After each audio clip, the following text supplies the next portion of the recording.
जय हिंद दोस्त। तो आज हम देखेंगे आरआरबी ग्रुप डी के ऑफिशियल आंसर की, जो 27 तारीख 11वां महीने 2025 ईस्वी को पूछा गया था। तो देखिए, हम साइंस में पहला क्वेश्चन जो है वो देखेंगे। तो पहला क्वेश्चन कहता है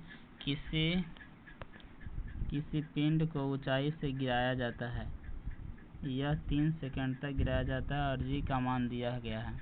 तो कुछ नहीं करेंगे, समय जो 3 सेकंड दिया गया है और जो जी का मान 10 है उसे आपस में गुना कर देंगे। तो 10 तियारी 30, यानी इसका आंसर होगा ए, यानी 30 मीटर पर सेकेंड। दूसरा क्वेश्चन है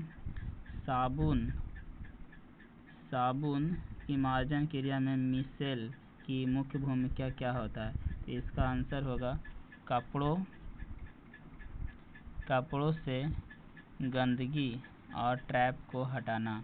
तीसरा क्वेश्चन है, आप लोग देख सकते हैं, तीसरा क्वेश्चन जो है लेंस की शक्ति को खाली स्थान के रूप में परिभाषित किया जाता है। तो इसका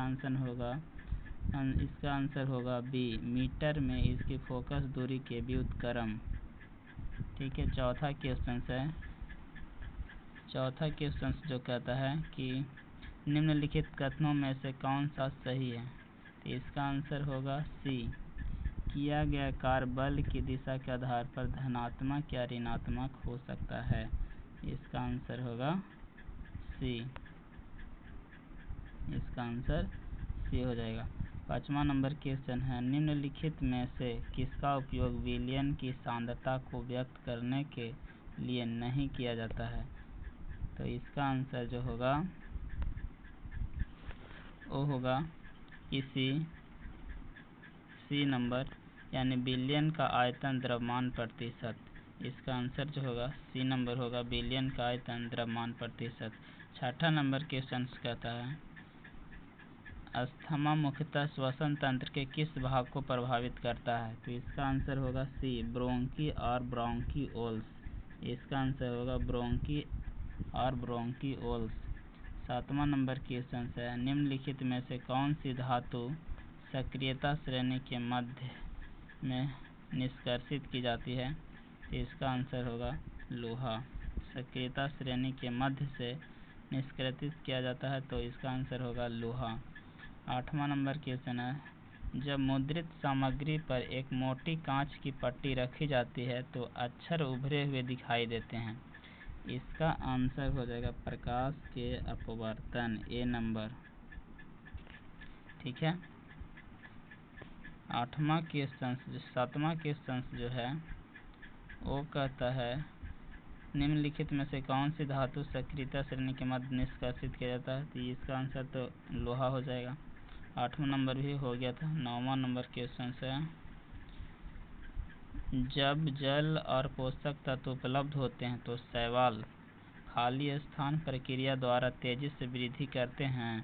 तो इसका आंसर जो होगा वो होगा खंडी भवन प्रक्रिया के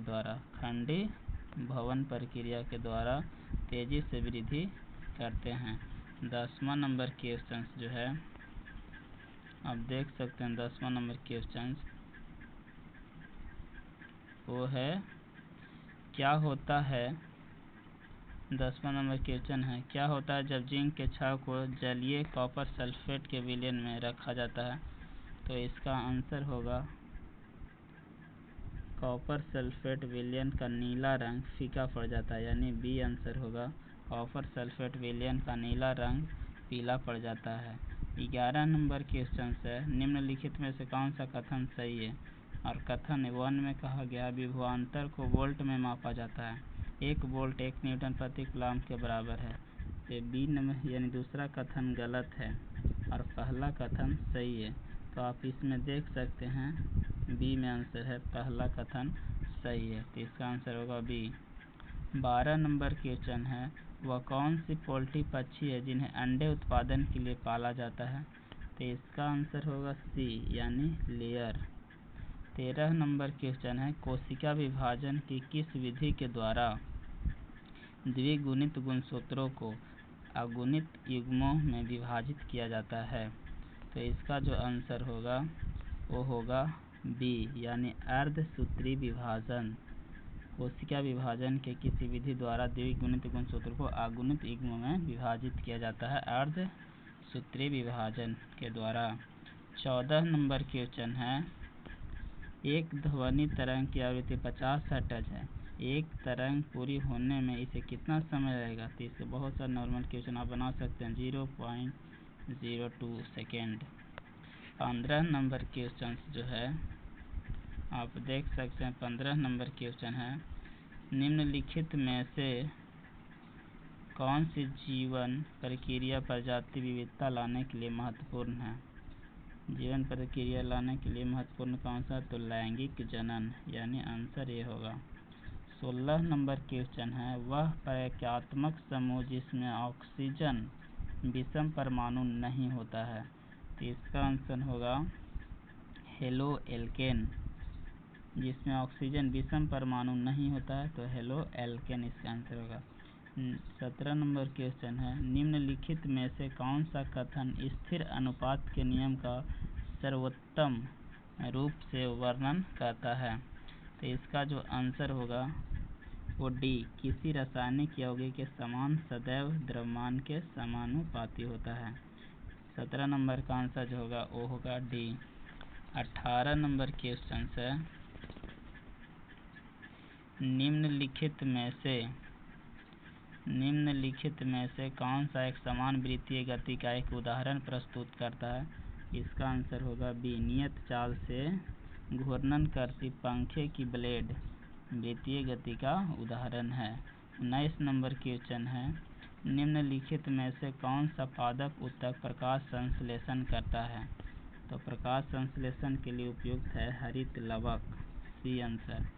20 नंबर है, कुंडली का प्रतिरोध 44 ओम है। यदि इसे 220 वोल्ट की आवृत्ति से जोड़ा जाए तो कुंडली द्वारा खपत की गई शक्ति कितनी होगी? तो इसका आंसर होगा बी, 1100 वाट। 21 नंबर क्वेश्चन है, 21 नंबर जो क्वेश्चन कहता है वो कहता है कि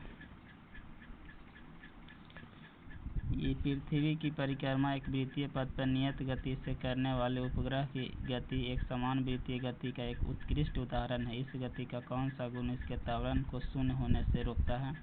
तो इसका आंसर होगा डी, यानी गति की दिशा प्रत्येक बिंदु पर निरंतर बदलती रहती है अर्थात वेग परिवर्तित हो रहा है। 22 नंबर है, क्या होता है जब एक नैप्थेलिन बॉल को खुली जगह में धातु की प्लेट में जला दिया जाता है? तो इसका भी आंसर जो होगा, इसका आंसर होगा डी, यानी एक धातु की प्लेट पर निक्षेपण साथ पीली हो जाती है। 23 नंबर क्वेश्चन है, 23 नंबर जो क्वेश्चन कहता है, प्रजनन के दौरान डीएनए प्रकृति बनाना क्यों महत्वपूर्ण है? तो इसका आंसर जो होगा वो होगा डी, यानी लक्षणों को वंशागति के लिए। 24 नंबर क्वेश्चन है, निम्नलिखित में से कौन सा विकल्प मछली संवर्धन शब्द का सर्वोत्तम रूप है? इसका आंसर होगा सी, मछलियों का पालन। क्लोरीन का आंशिक परमाणु द्रव्यमान निम्नलिखित में से किसके कारण होता है? तो इसका आंसर जो होगा वो होगा डी, समस्थानिकों की उपस्थिति के कारण क्लोरीन के आंशिक द्रव्यमान परमाणु द्रव्यमान निम्नलिखित में किसके कारण होता है? तो समस्थानिकों की उपस्थिति के कारण। तो ये साइंस का 25 क्वेश्चन था जो आरआरबी ग्रुप डी में पूछा गया था।